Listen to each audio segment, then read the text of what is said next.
We're going to start in a second.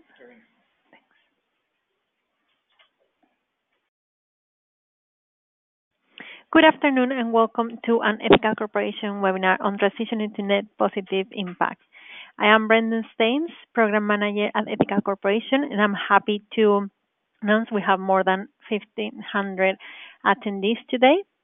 Increasingly, businesses are realizing that small sustainable impacts are no longer enough. We need a seismic shift on how we do business, and significant change that's gaining momentum is the move to a net positive strategy. It's an area that came up a lot in the research for this year Responsible Business Summit Europe. Due to this, we will be hosting a number of sessions that at the event focus on providing new ideas and strategies around driving to such a strategy. As part of the knowledge exchange in the build-up to this year event, we are excited to host today's webinar with 4 great minds who will share their ideas, strategies, and learnings in how business can deliver a net positive impact. Key areas of discussion will include set new ambitious targets and visions that deliver a net positive impact, both social and environmental. Understand how you can tackle climate change challenges and be the industry leader. Drive new thinking and innovation across all areas of the business to accelerate change, and how to get your shareholders and investors backing. Today joining us, we have Virginie Elias, Chief Sustainability Officer from Procter & Gamble, Luis Guthrie, Director, Redefining Value of World Business Council for Sustainable Development, Leon Wenyas, Global Head of Sustainability of ING, and the session will be moderated by Aris Petros, Director of Open Programs and International Markets from Cambridge Institute for Sustainable Leadership. Unfortunately, John Cornup won't be able to join us today, but we will have an excited discussion. And it's my pleasure to hand over to Aris to get the discussion underway. Thank you, Brenda, and good morning, good afternoon, everyone. I don't think there's any doubt that over the last couple of years, we've made tremendous progress in the way we address, as businesses, we address sustainability. And where there's been a whole array of very ambitious and very successful initiatives, great examples of new business models, collaborative platforms, and an impressive array of projects working for change. I think from our perspective, businesses are starting to look at the commercial implications of sustainability much more, reviewing the concept of value, and particularly how value across a wide array of stakeholders and not just shareholders is being created and distributed. But as Brenda said, we are also faced with a growing degree of very, very difficult challenges. Just last year, we've had the IPCC report in November, the call to action for not just 2, but 1.5 degrees, and the transformative implications that has. Again, the same month, we had the reports from science and NGOs around ecosystem and species decline. And the fact that over 60% of our biodiversity has perished over the last 50 years. In addition to that, we have the growing concerns of inequality and the differences in income between the upper and the lower parts segments of society, which are compounded by trends and developments with positive and difficult implications such as technology and the future of work and AI, all of which are leading to uncertainty. And of course, we have in addition the political uncertainty that's globally. In that kind of context, we have come to the conclusion that we don't need just progress, we need accelerated change, we need transformation. And when we use systems thinking, when we apply that approach to understand what kind of change is possible, we do see that business can be a driver for change, that businesses can actually drive systemic change through own strategies, through collaborations, through campaigns. But there are some very, very difficult choices that are required and some very ambitious strategies. And that's why we're here today. We want to talk about some of the catalyst initiatives that we can build upon and use as a platform to accelerate, including some of the interesting work around and the new concepts around net positive and restorative and regenerative and all those ideas that have come over the last couple of years to define and set the level of ambition for corporate strategies when it comes to sustainability. So I'm gonna pass it on to Virginie from P&G to kick us off with today's discussion. Virginie, over to you. Thank you, Alice. So in order to accelerate change for greater net positive impact, we indeed need to start with ambitious target setting. Last year, we launched our sustainability roadmap that we called Ambition 2030, which is all about enabling positive impact at scale across our supply chain, our brands, society at large, and our employees. So on supply chain, we are striving for more than just conservation of resources. It's about circularity of resources, like 100% renewable electricity by 2030 is the goal, which we will actually achieve already next year in North America, where all our fabric and home care products are today produced with wind electricity. Zero manufacturing waste to landfill is another goal we will achieve next year. Today, 85% of our plants send zero waste to landfill.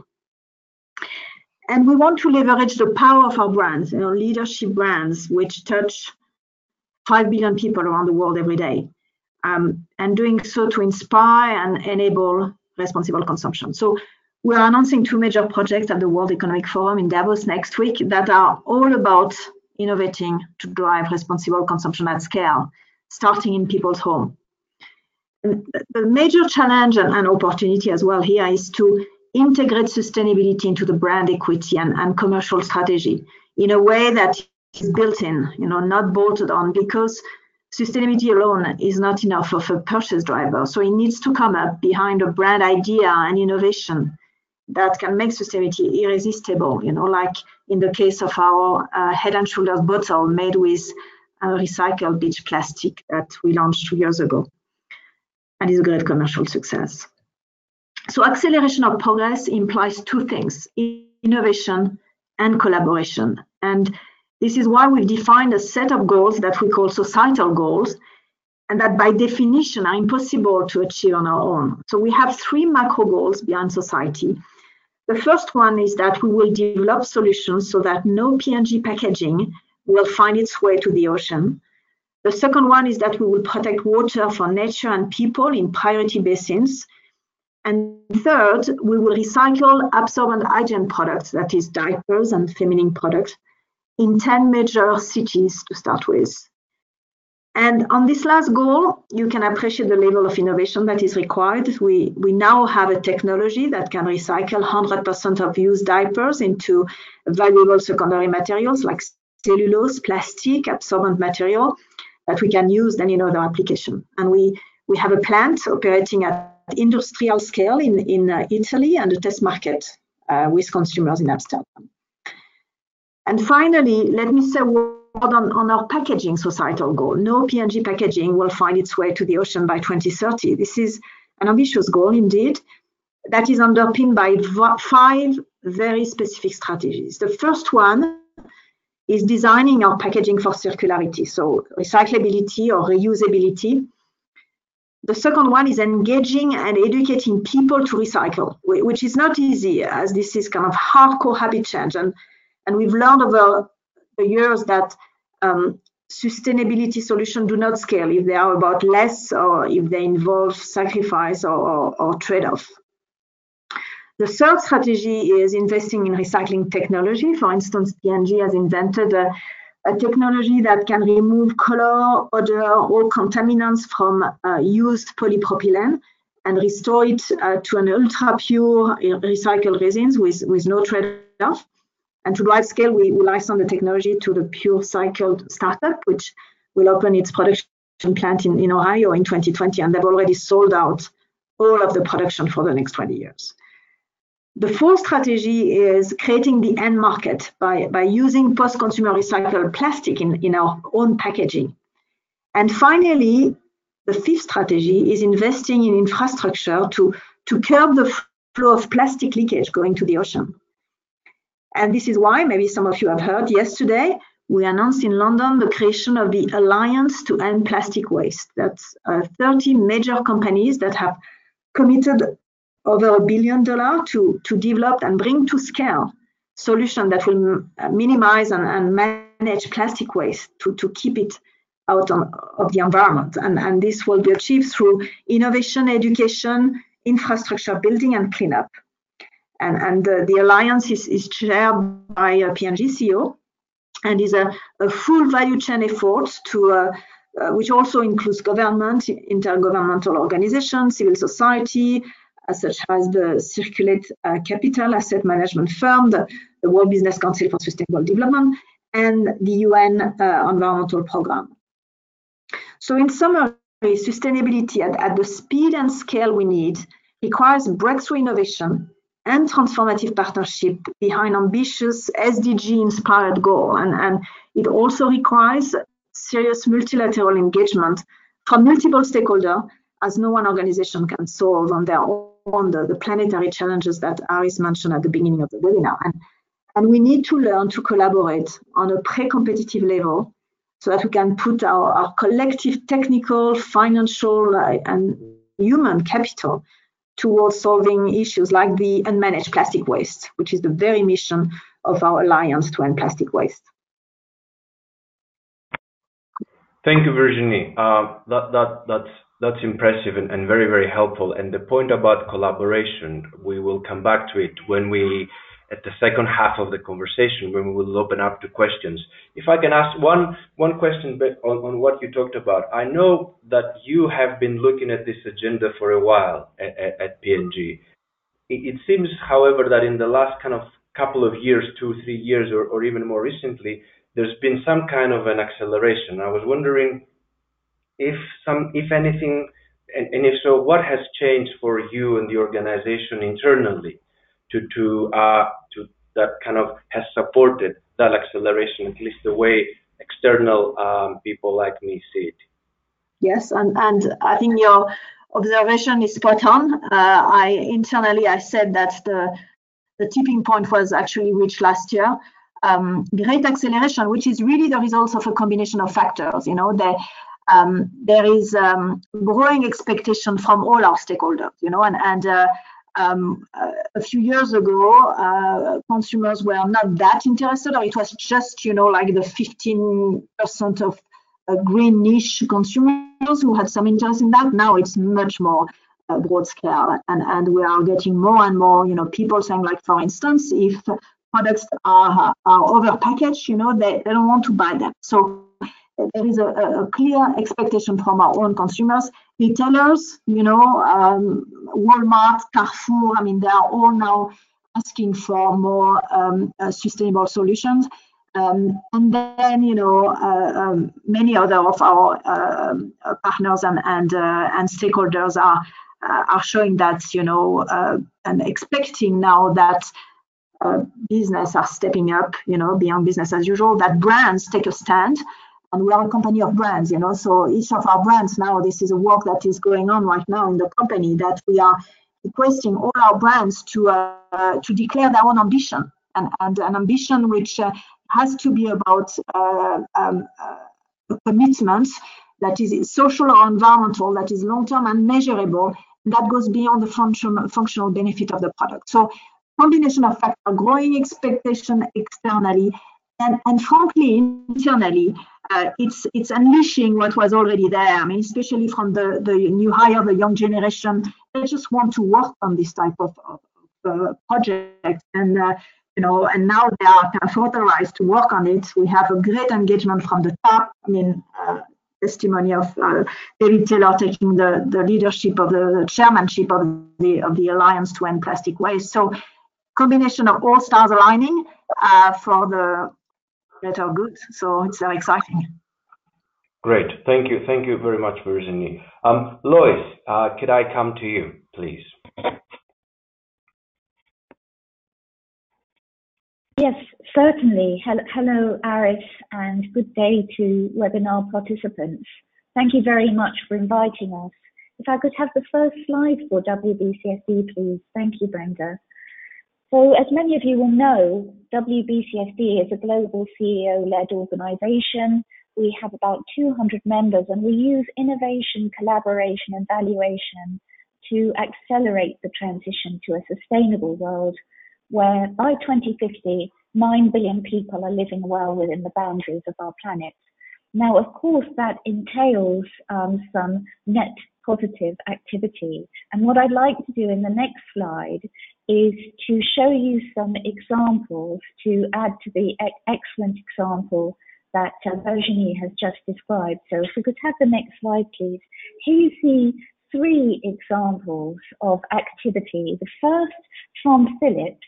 This example comes from their 5-year sustainability plan to 2020, entitled Healthy People, Sustainable Planet. And Philips' vision is to improve the lives of 3 billion people a year by 2025. So they've developed an externally audited model to track their progress on this. And this example on the left-hand side shows you that as at 2017, 2.2 billion lives have been improved through their curative, well-being, and resource and efficiency activities. The second example, which is on the right-hand side of the slide, is from Olam. Now, Olam's commitment is to achieve prosperous farms and farming systems, thriving communities, and importantly for this net positive webinar, regeneration of the living world. So what you see here is the way in which Olam has developed a technique to measure their contributions and impacts to help them keep track of that vision. This particular example is about the investments they make for positive impact in social infrastructure and livelihoods. In the middle, we see the lovely, colourful example from Yorkshire Water. And Yorkshire Water uses a total impact and value assessment method to improve and sustain their services for a growing population for years to come, despite challenges like resource constraint and climate change. So the approach that Yorkshire Water used to develop our contribution diagram here was based on the Natural Capital Protocol.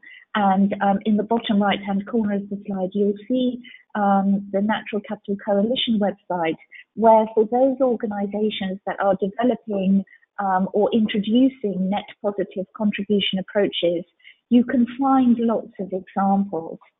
Now, the final thing to say about these examples is that they share some common characteristics which probably apply to many net positive approaches. And they are that they're based on public commitments that companies have made to measure their impacts and to make positive contributions. And those commitments are actually embedded into long-term strategies of these companies, and they plan associated targets to keep track of the impacts and positive contributions. Also, these goals are often linked to global targets like the SDGs and the Paris Agreement, and to wider initiatives such as the circular economy that sort of acknowledge the macro picture.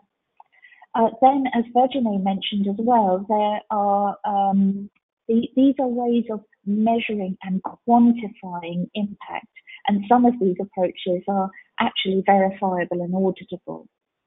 So if we go to the next slide, please, I just wanted to mention briefly the way in which companies are reporting on their net positive activities. Now, reporting is important here because the intended impacts are meant to enhance society and the environment. So they need to be communicated to and understood and evaluated by those who stand to benefit. Now, there isn't time on this webinar to go through the examples. I put them here so that you can look at them in your own time. But there are approaches here taken, for example, from Kering's well-known and well-developed environmental profit and loss statement, Lafarge Holcim's integrated profit and loss statement. And what we see is that in some cases, impacts are being monetized, including social and environmental externalities. We can see in some cases the avoided costs being valued. For example, the cost to society that's been avoided through the use of more renewable materials. And in the middle there, we see BASF value to society approach, where the intention is to make impacts on society more tangible and comparable, and to measure and express them in monetary terms. And there's a macro perspective to BASF technique as well.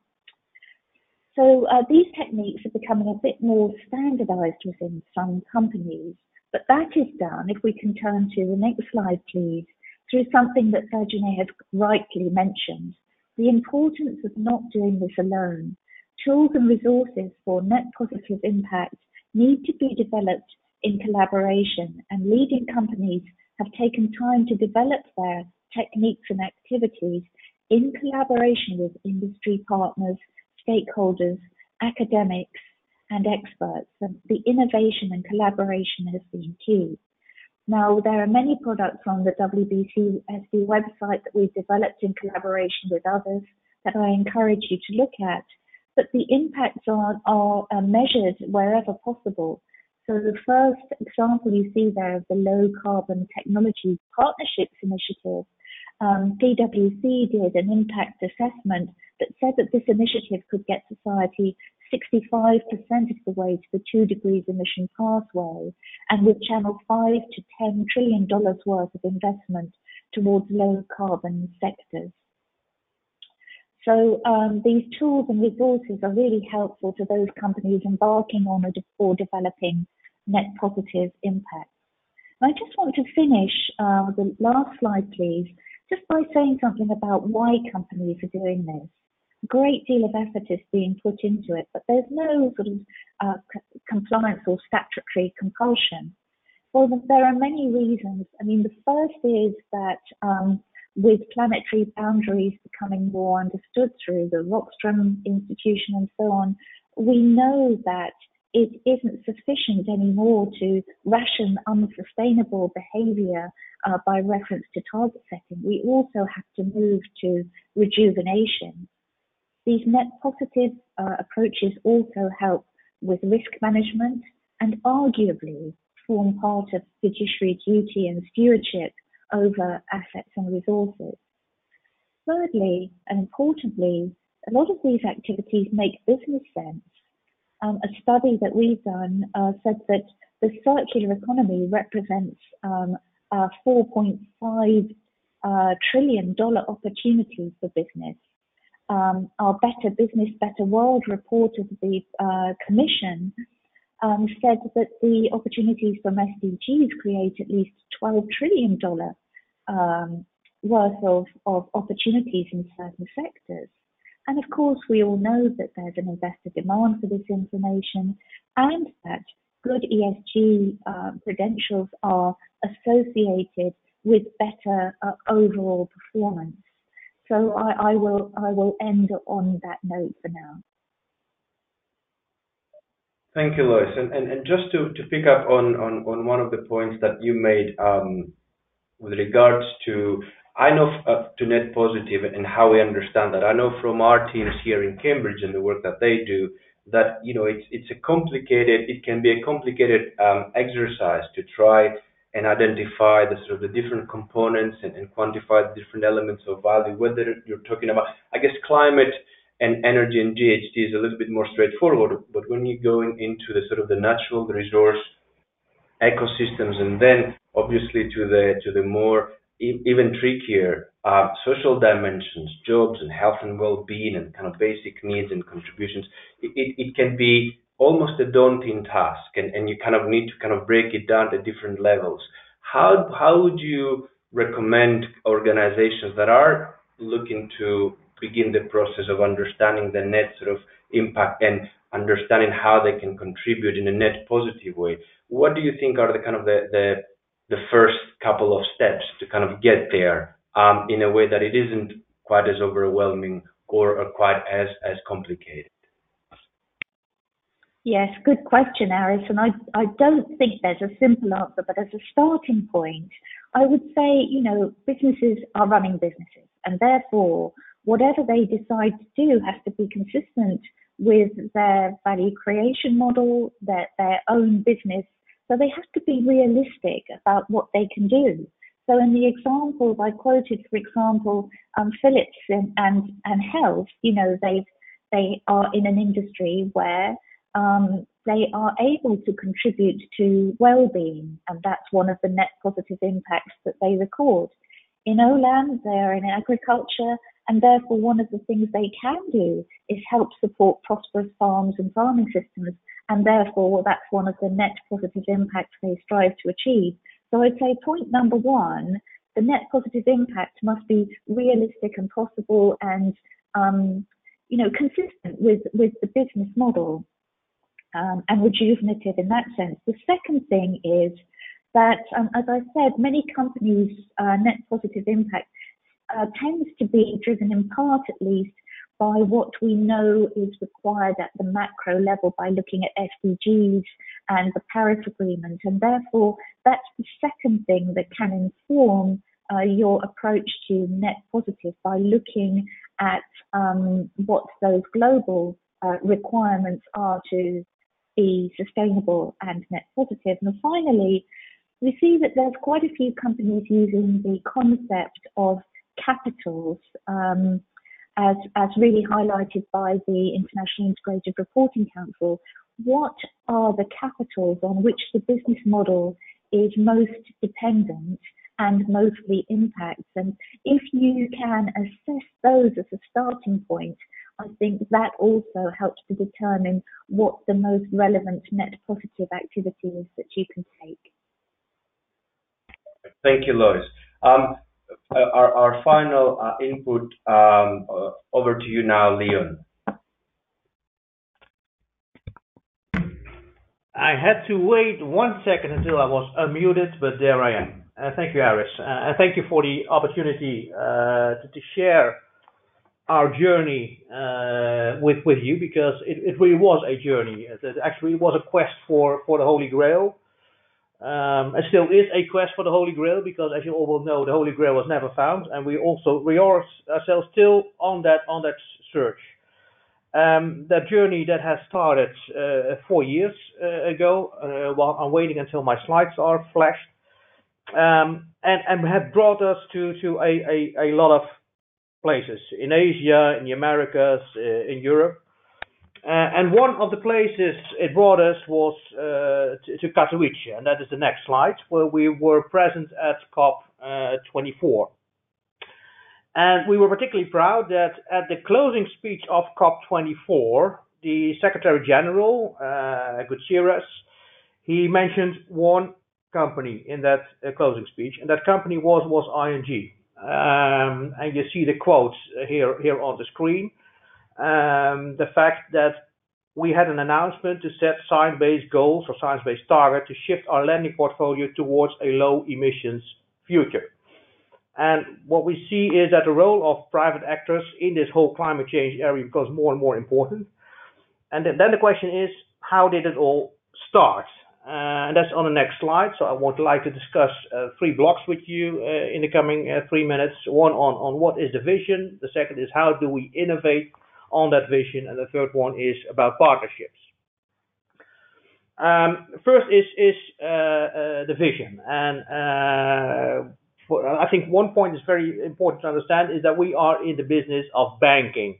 And unlike the very concrete examples that Virginie has shared with you from Procter & Gamble, our impact is not so much in our direct footprint, in our operations, in our products, or even in our direct supply chain. And you could even argue that lending products are regenerative by nature, because at the end of a contract, we want our money back, preferably with interest, by the way. And also we see increasingly banking become more and more digital. So the whole footprint of banking is some cooling of data centers, some business travel, some branches for the very old school banks, and that's about it. So the real impact in banking is in the choices that we are making in terms of financing. Where do we put our money? And if we want to shift the society towards a Paris-proof world, we will need a Paris-proof technology. And that new technology will require, a change in technology will require financing. And then the question is, how do we gear our financing and shift the financing towards that technology that is needed for that new future? And that is the vision that we wanted to align our lending portfolio with the Paris goals. And we don't do that because we are nice people. At ING, there are no nice people. We do that because it really links to our purpose. Our purpose is to empower people to stay a step ahead in life and in business. And that is what Paris proofing is all about. But also because it makes strategic sense. If we future-proof our clients, then we future-proof our own portfolio, we future-proof ING, which makes us a more interesting partner for a party for investors to invest in because we have lower risk profiles. But it also helps us in finding new opportunities. It's a driver to innovate. And that is the next slide, which is about innovation. And I would like to give you two examples on how that innovation takes place. So we got innovation more on the product side, and we got more innovation on the process approach side. On the product side, we started, based on that vision, developing products for clients. And to give you one example, we were the first bank globally to launch a lending product in which we link the credit rate that a company pays to their sustainability performance. And the first deal we did was with Philips.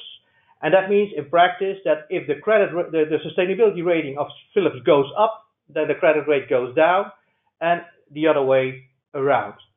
And since we did that product, we did already various types of financing, but we also started doing products which were more specific. So we don't look only at generic sustainability metrics, but also at very specific GHG, greenhouse gas emissions metrics. If they go up, credit rate goes up, and if they go down, then the credit rate goes down. And why do we do that? We don't do that because we are nice people. At ING, there are no nice people. We do it because it makes business sense. And we've seen in our risk models that companies who are more sustainable, they have a lower risk profile. And that means that we need a lower risk premium for this company. So we can actually give a part of the risk premium back to the company involved. And ultimately, the consequence of this is that we will attract the more interesting, more future-proof companies, and we will slowly drive out the dinosaurs of tomorrow. So it future-proofs our portfolio. This is an example on innovation on the product side. But if you want to align your portfolio with a 2-degree pathway, then you will also need to innovate your approach. How do you measure that? And that's why we've developed a methodology, which we call the Terra methodology, to measure and steer lending portfolios of banks. And that is something that we cannot do alone. That is where you need to partner. And Virginie already talked about partnering, and that is the same in our area. And the next slide is about partnering. And we partnered in a few areas. In the development area, how to develop this methodology, but also joining forces with your peers and using platforms.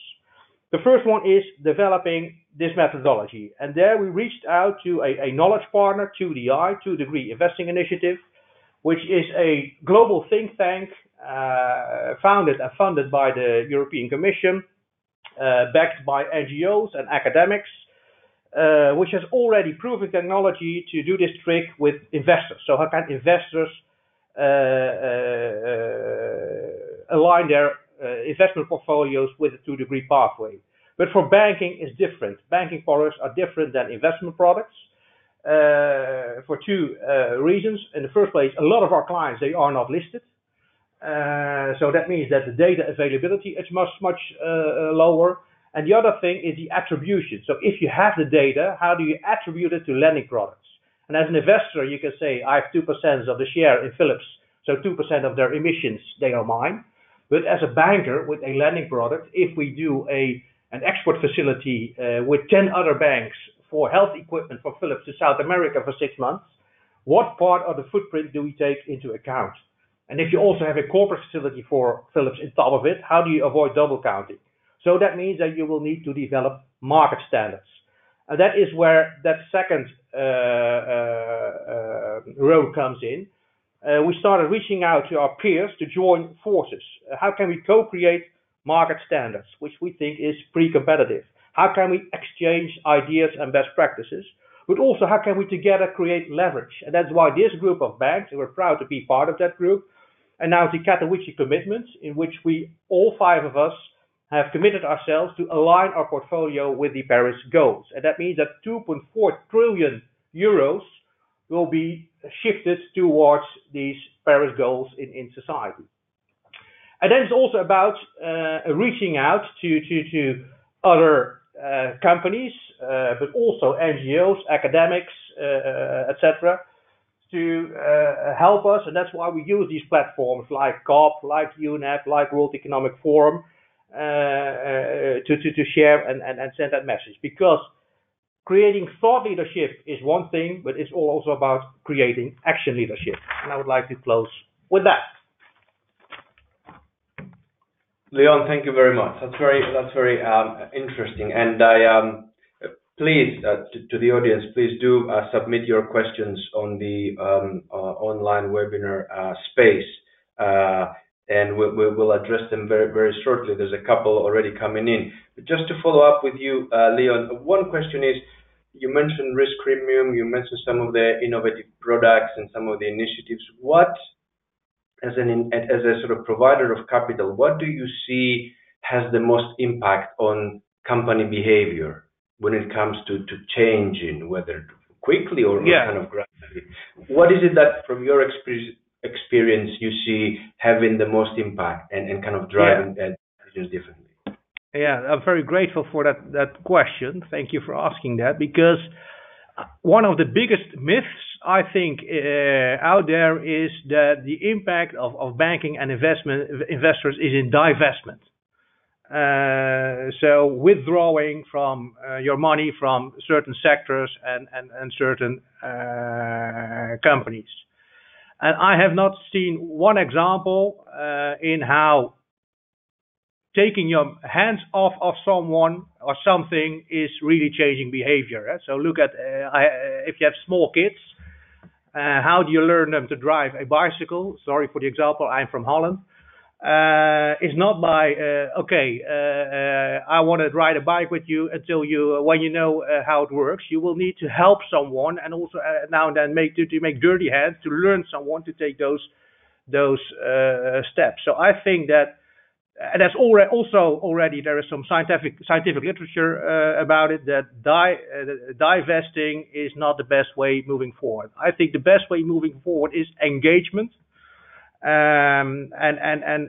because the real shift in a low carbon world will be made if we can make transitions also with the bigger companies.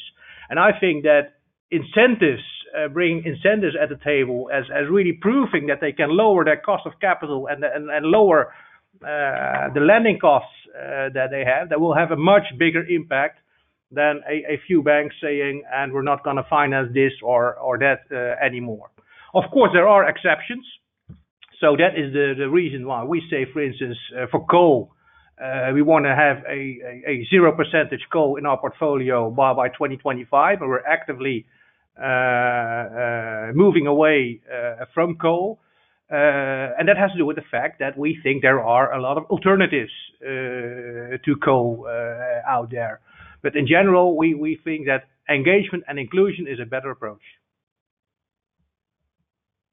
Great, thank you, Leon. So it's time to open the conversation to the audience and respond to some of the questions, the very interesting questions that have been coming in. I'll start with you, Virginie. I'll group a couple of questions that I think are specifically aimed at you, and let me pose two. First, one question is: are you working, in addition to all the initiatives you mentioned with regards to packaging and plastic packaging, are you working to address eliminating or reducing plastic? I think it's reducing plastic at the source, minimizing the need to recycle and collect it in the end? So are you taking plastic out of your products as much as you can? And secondly, why 2030? What, given the challenge and the kind of the trajectory, why did you choose 2030? Is there something that you can do sooner? Great. Thank you for the question. So the first question is, do we work on reducing plastic at the source? And the answer is absolutely yes. I mean, in the hierarchy of waste, we know that the most sustainable plastic is one we are not using. And so when we design our packaging, the first thing that we look at is, can we use less? And that's something that we started actually from years ago when we started the move to compaction. You know, if you look at our laundry detergent, I mean, we've compacted so much that now the form we have, the dominant form we have is the United Dose. It's called pod, you know, IL pods type pods, and it's ultra concentrated. So that, you know, we can minimize when you compact the product, you minimize the use of plastic. So that's one way to do it. But we are also innovating on new material, which are much lighter. We've actually won the DuPont Packaging Award on one of this innovation, which is using kind of bubble wrap packaging instead of hard plastic for bottles, you know, and we are using that for e-commerce because it's extremely light, but it also uses 80% less plastic.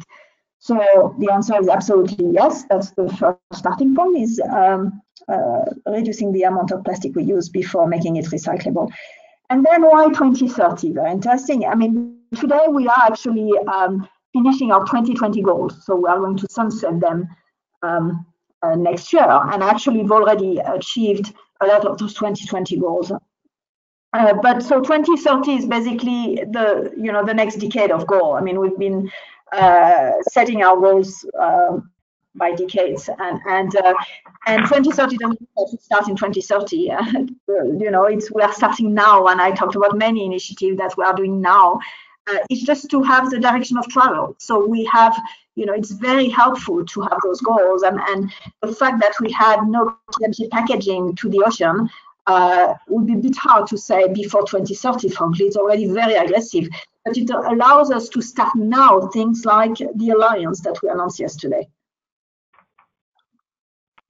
Thank you, Virginie. And of course, you know, it's the plastic packaging conversation is a great example of how the evidence were there, the work was there, but it was a kind of a social movement prompted by this campaign, the documentary, some attributed to, and then how everyone came together very, very quickly to address it. A lot of complications and difficulties, of course, still persist in that area. Lois, I'm going to come to you, and there's a couple of questions relating to the kind of the concept of net positive, and you know, people are asking the questions that I'll pose is, first of all, how is kind of net positive impact different from just good sustainability? And the second one is, how do we ensure that when we talk about net positive, it's not just about offsetting? So, because that obviously would mean the losses to biodiversity and the emissions in the atmosphere keep increasing. So how do we make sure that when we talk about net positive, it actually helps get us to the right path, as opposed to adding more ways, creating more ways to cover the kind of the negative impact that we're already creating?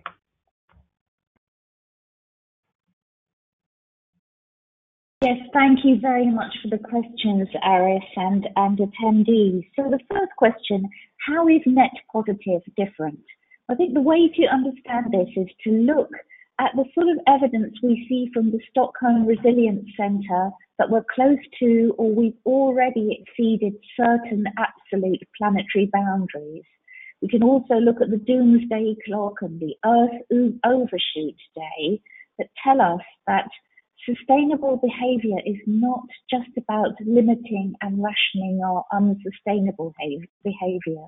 I mean, the targets, arguably, some of the literature would say, are designed to limit what is essentially unsustainable behaviour, which will just ensure that we don't breach the limits that these different initiatives talk about. Now, the difference between the sustainable sort of targets that we've seen to date and the rationing of behaviours and resources, etc., and net positive is that net positive not only seeks to limit unsustainable behaviour, but it seeks to restore and rejuvenate the systems on which companies depend.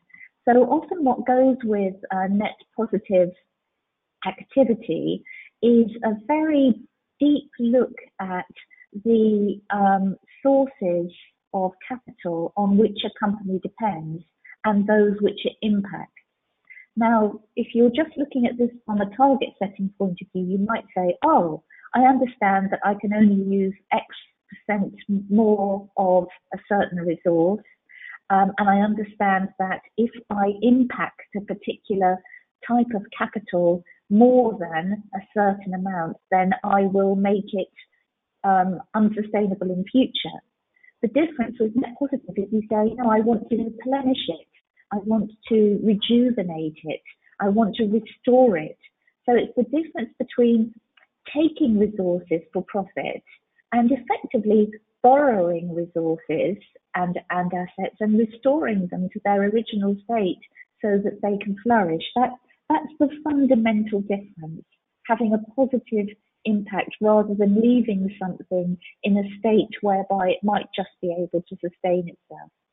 So the second question, how do we ensure we're not just about offsetting? Well, this is a brilliant question. And I think the whole concept of net impact is a bit problematic. You'll have seen from some of the examples I showed that companies are saying that they have positive impacts in some areas, negative impacts in other areas, and they will then, in some cases, give a net outcome. Now, the big question, which I certainly don't have the answer to, the big question is it appropriate to net off a positive impact, say, on the social front, with a negative impact on the environmental front? Now, to be fair, most of these companies are showing the whole picture. They're not just showing you the net results. So it's easy for you to see how they've reached their claims about what the net impact is. But I mean, my main point about this question, how do we ensure we're not just about offsetting, is really for some net positive measurement infrastructure, if you like, and some net positive characteristics to be assessed by all interested stakeholders through collaboration, as I have said, so that we do understand when it is appropriate to talk about a net impact and when it's not appropriate to talk about a net impact because of the difficulty of trading off one type of impact for another type of impact. So that's something to put on the list for us to do, I think. Thank you, Lois. And just to add to that, from the work that we do, I think the SDGs as a framework provide a good checklist to look at sort of those perceived trade-offs, which there's a real risk, and kind of assessing across those 16 or 17 areas, how close is the organization, and that takes a little bit of analysis as well, and there's various methodologies out there, but that is a helpful checklist to see where you're headed in kind of which direction in most of these areas. And I know the companies that we work with here in Cambridge at CISL, obviously I would encourage people to look at P&G and ING and others, but also explicit strategies of net positive, like IKEA has a 2030 positive, which talks about forest positive and restorative, as well as Hammerson with its net positive strategy in real estate, which combines environmental but also social benefits. There's quite a few good examples out there that help answer or respond in some way to these questions, but not solve them all together. There's a couple of questions around SMEs that are coming through. Please continue with your questions. They're very interesting and very helpful. And I'll come to you, Leon, assuming that you're a provider of capital across the business landscape. One question that has come through is, obviously, SMEs contribute a great chunk of global employment, have a significant input and impact, and it would be great to get SMEs around the world to closer to the net positive state. How can big business and financial institutions potentially support, finance or subsidize, or in any other way help SMEs become net positive without becoming positive businesses without hurting their competitiveness?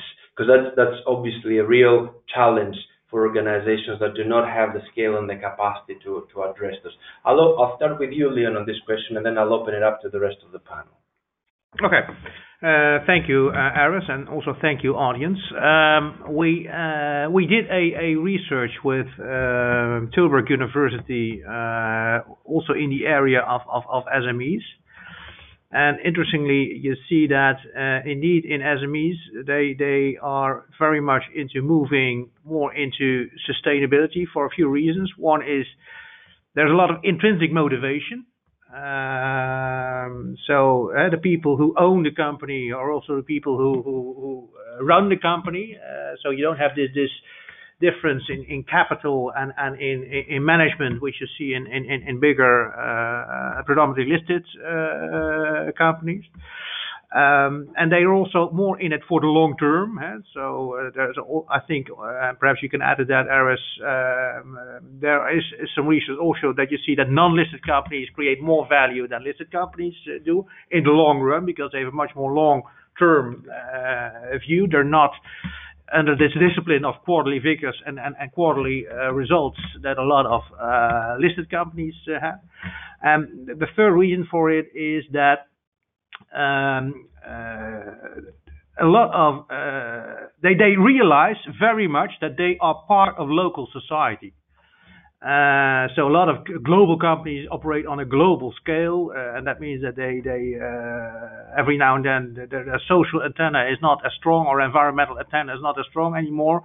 But companies are really embedded in the society that they operate on. They know there is a strong interdependency right there. So there's no question that a lot of SMEs want to move into more a sustainable way of doing business. And the question is, how can we catalyze, accelerate that? And especially from a banking perspective, because I think there are two things important. The first thing is still difficult also for SMEs to develop a business case. And one of the reasons which makes it difficult in the business case is that a lot of costs, external costs, still don't have a price. So if we would, as a society, price externalities that would reward also smaller companies doing more in the sustainability area and also helping them in developing that business case, so I think there will be an extra trigger for it, which sounds a little bit weird, companies asking for a tax, but in the long run, it will help them. The second is indeed the access to capital. And I think that's where traditional banks need to think in a different way. They think beyond traditional banking.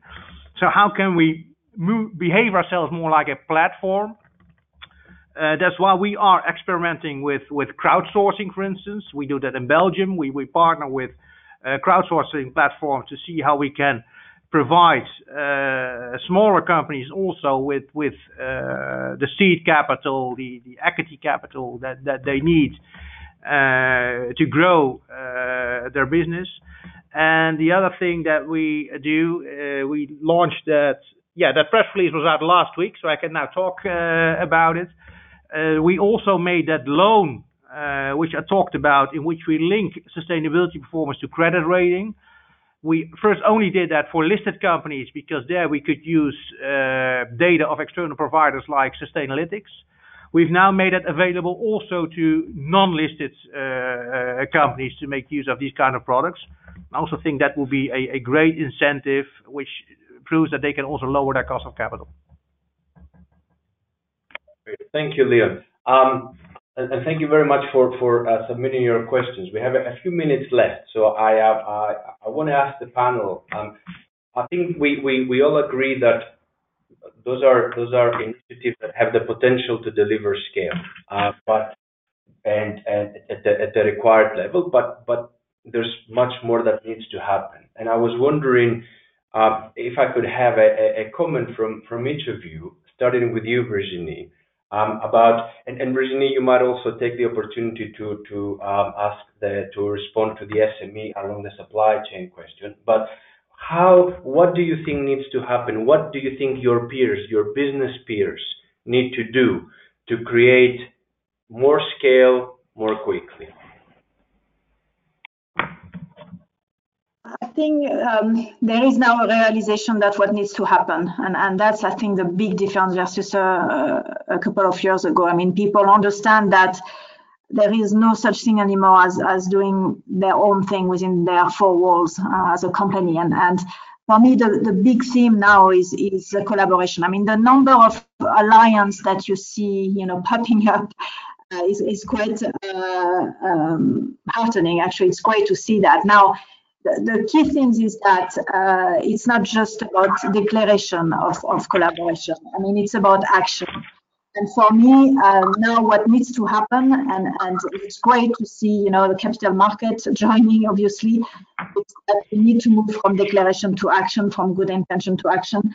And again, I mean, I'm quoting the alliance because we went through all of this. And what is very different about this alliance to end plastic waste is that we already have 4 or 5 projects that are starting with great financing, innovation as well, catalytic capital, things that will help acceleration by creating those pipeline of investable projects. But so for me, it's a way to have collaboration. And now let's move to action. Great, thank you, Virginie. Lois, over to you. What, from your perspective, what do you think is the one thing that we haven't done so far when we talk about net positive and accelerating change that needs to happen? Yeah, thank you, Aris. You mentioned right at the start of this webinar that a systems approach is important, and I couldn't agree more. I mean, we've heard from the panelists that banks and companies are taking lots of action, and that's welcome and brilliant, but we all operate as part of a bigger system, and therefore I think to scale these activities and make them more meaningful and embedded in our normal way of operating, we need to sort of translate how the SDGs and the Paris Agreement, what they mean for performance, results, and license to operate for companies. What sort of feedback mechanisms, incentives, and in fact carrots and sticks need to operate in our social infrastructure in order to reward and encourage and expect net positive behavior. And of course, innovation and technology play a very important part, but I totally echo what Virginie said, that collaboration to help create this whole systems approach is really vital. Great. And a final comment from you, a brief comment from you, Leon. And I guess the question would be, knowing what you know now, what would you do differently? Yeah. I talked about this Terra approach, this approach in which we align banking portfolios with the Paris goals. And it took us 4 years to develop that approach. And all the work we did in the first 3 years, we have thrown away. And that had all to do with the fact that I was very much pushing the team on the solution, which is carbon accounting. So how can we calculate the CO2 emissions of all these loans and add it all up and more on the reporting side. And then after 3 years, because we were completely stuck, we couldn't succeed. And then we decided to start with a new methodology, which we use the innovation methodology that we use here in ING, and also with a completely new team. So we hired a hipster, a hacker, a hustler, no people who have any idea or any clue about banking, no clue about environmental footprinting or whatever. So completely out of the box, and they developed a completely new approach because they found the right partners, but also because they were not thinking in terms of solutions, but they were thinking in terms of the challenge. How can you align it, and what is necessary for that? So that will be my ultimate tip also for the other audience, not to waste these 3 years. Think out of the box. Use people who look at your business in a different way and dare to challenge you. A great way to end. Thank you very much, Leon. Thank you, everybody. Brenda and Liam, over to you now. Thanks, Aris. Thanks, everyone. It's been an excellent discussion, and I'm afraid time has run out. Everyone who signed up to the webinar will receive a recording of today's webinar within the next week. If your questions weren't answered, you can raise these with our speakers and 600 heads of business at this year's Responsible Business Summit Europe 2019, taking place on the 10th to 12th of June. Please visit the link below, events.ethicalcorp.com/RBS for the full speaker lineup and agenda. Do get in touch if you would like to learn more about the event.